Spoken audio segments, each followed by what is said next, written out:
Shalom Go Student, apa kabarnya? Gimana kalian di rumah? Aku percaya pasti keadaan kalian semua sehat-sehat aja ya. Nah, hari ini teman-teman kita kembali lagi di Go Student Online Sharing. Dan aku mau ngingetin lagi teman-teman untuk selalu saksikan Go Student Online Sharing di hari Sabtu, setiap hari Sabtu jam 3 sore. Hanya di channel YouTube kita di Go Bogor Online Service. Dan di Instagram Go Student itu di @go_student. Nah, oke teman-teman, hari ini aku mau sharing dikit tentang pertobatan. Nah, itu kita buka ayatnya itu di Lukas 15 ayat 11 sampai 32. Nah, di situ ada menceritakan tentang anak yang hilang ya, perumpamaan anak yang hilang. Nah, di sini aku ceritain aja bahwa ceritanya itu ada dua orang anak laki-laki, si sulung dan si bungsu. Tapi si bungsunya itu malah minta warisan lebih dulu ke bapaknya gitu. Tujuannya apa? Bukan buat dipakai untuk hal yang benar, untuk diusahakan, atau dikelola, tapi malah untuk pergi ke kota agar dia bisa berfoya-foya, bersenang-senang gitu. Dan sampai akhirnya karena dia selalu berfoya-foya, uangnya habis. Dan akhirnya dia jatuh miskin.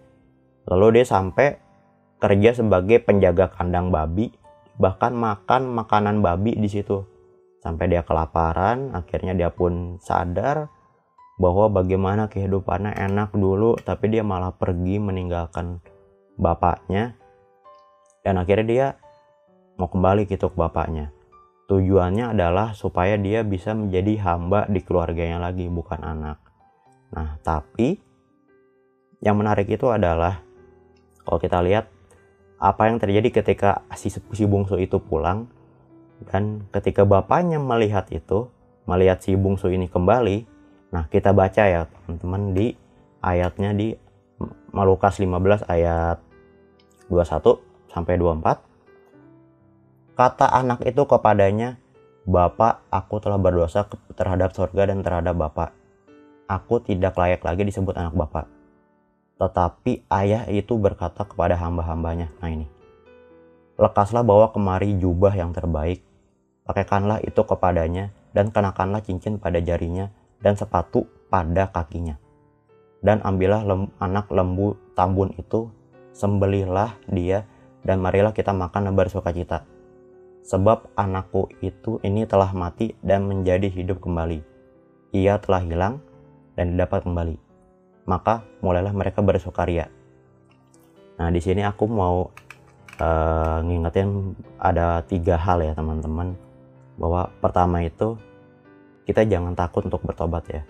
Seperti ibarat kata perumpamaan anak yang hilang ini, ibarat kata kita gitu. Mungkin kadang kita suka salah, suka berbuat dosa gitu. Kita meninggalkan Bapak gitu. Dan apa yang terjadi? Ya, kita akan ada rasa bersalah gitu. Kita pasti merasa nggak enak gitu untuk kembali ketemu Bapak gitu. Tapi apapun yang terjadi, apapun dosa kita jangan takut untuk kembali kepada Bapak gitu. Karena jangan pernah berpikir Bapak itu pasti melupakan kita gitu. Ya, kalau kita salah, kita berdosa gitu, ya kita harus bertobat teman-teman. Ya, jangan pernah rasa minder untuk bertemu dengan Bapak kembali gitu. Karena ya memang kalau kita salah, kita harus kembali bertobat gitu teman-teman. Dan yang kedua itu adalah Bapak itu pasti selalu menunggu anaknya untuk bertobat gitu. Seperti yang perumpamaan anak yang hilang itu, ketika anaknya pergi itu, si bapaknya itu gak melupakan anaknya gitu. Tapi dia malah selalu menunggu anaknya itu pulang gitu. Setelah dia tuh nunggu anaknya. Itu kalau kita baca di ayat yang ke 20, maka bangkitlah ia dan pergi kepada bapaknya. Ketika masih jauh, ayahnya telah melihatnya. Nah, teman-teman, kalau kita lihat di situ, si bapaknya itu udah nungguin dari jauh gitu. Udah nungguin anaknya pulang, udah ngeliatin anak dari jauh. Nah, sama seperti Bapak di surga gitu. Tuhan itu pasti selalu menunggu anaknya, kapan ya anakku ini bertobat, kapan dia berubah gitu. Dia itu nggak pernah ninggalin kita loh, dia selalu ngeliatin kita, dia selalu mau menunggu kita kapan kita bertobat gitu, teman-teman. Dan satu lagi yang ketiga itu adalah Bapa bersukacita bila anaknya bertobat gitu. Ya, kalian jangan lupa kalau kesukaan Tuhan itu adalah salah satu kesenangan, kebahagiaan, kesukacitaan Tuhan itu kalau melihat anaknya itu bertobat gitu. Karena seorang bapak yang baik pasti akan sangat bahagia jika melihat anaknya itu kembali kepadanya gitu. Bahkan kalau kita lihat lagi di ayat yang ke-22 tadi sampai 24 itu, bapaknya itu malah membuatkan pesta untuk anaknya si bungsu itu yang udah ninggalin keluarganya dan ngabisin warisan bapaknya itu. Tapi bukannya dijadiin hamba atau bukannya diusir, tapi malah dibuatin pesta, malah dikasih juga gitu. Itu tandanya apa? Seperti Bapak kita di surga gitu. Tuhan tuh pasti akan menyambut kita dengan sangat bahagia gitu, karena anaknya itu telah pulang gitu. Seperti sama seperti bapak yang hilang ini teman-teman.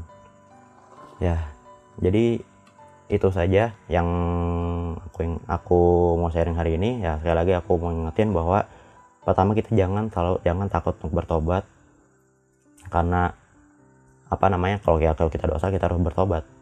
Dan kedua, Bapak pasti selalu menunggu anaknya untuk bertobat, karena Bapak itu nggak pernah meninggalkan kita teman-teman.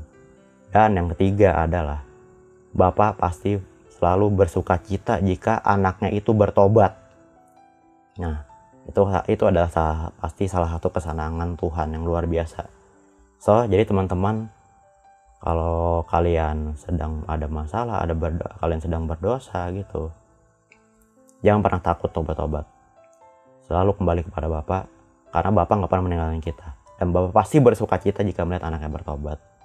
Ya, jadi itu sharing saya hari ini. Jadi thank you buat teman-teman yang menyaksikan. Dan jangan lupa saksikan lagi di Go Student Online Sharing berikutnya di minggu depan, karena pasti ada sharing-sharing luar biasa lagi. Itu dari saya. Terima kasih semuanya. God bless you.